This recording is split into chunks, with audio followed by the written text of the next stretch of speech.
না ফেরার দেশে চলে গেছেন কিংবদন্তি কৌতুক অভিনেতা টেলিসা মাদ। চলছে তার শেষ বিদায়ের প্রস্তুতি। তবে ইতিমধ্যে শুরু হয়েছে তার জানাজা নিয়ে পারিবারিক দ্বন্দ্ব। টেলিসা মাদের প্রথম জানাজা তার বাসা পশ্চিম রাজাবাজারের বাদ মাগরিব হওয়ার কথা থাকলেও হুট করে ঘোষণা করা হয় জানাজা অনুষ্ঠিত হবে বাদ এশা। আর এ নিয়ে টেলিসা মাদের দ্বিতীয় পক্ষের স্ত্রী ও ছেলের সঙ্গে প্রথম পক্ষের মেয়ের বাকবিতণ্ডা শুরু হয়েছে। শেষবারের মতো বাবাকে দেখতে এসেছিলেন তার দ্বিতীয় স্ত্রী ও ছেলে দিগন্ত।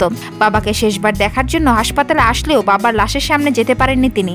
দিগন্ত বলেন, বাবা মারা গেছে, বাবাকে দেখতে মাকে সাথে নিয়ে আসছি। এসে শুনে বাবাকে দেখাবে না তারা, একজন মৃত ব্যক্তিকে দেখতে দিচ্ছে না। এটা সত্যি দুঃখজনক। টেলিসা মাদের মেয়ে সোহেলি সামাদ কাকলি জানান, শনিবার বাদ এশা রাজধানীর পশ্চিম রাজাবাজারে টেলিসা মাদের প্রথম জানাজা অনুষ্ঠিত হবে। এরপর ফ্রিজিং গাড়িতে মরদেহ রাখা হবে। আগামীকাল বেলা 11টায় এফডিসিতে দ্বিতীয় জানাজা শেষে মরদেহ নেওয়া হবে গ্রামের বাড়ি মুন্সিগঞ্জের নোয়াগাঁও। সেখানেই জানাজা শেষে সমাহিত করা হবে তাকে। সুপ্রিয় দর্শক, টেলিসা আমাদের সর্বশেষ খবরাখবর পেতে চোখ রাখুন আমাদের চ্যানেলে।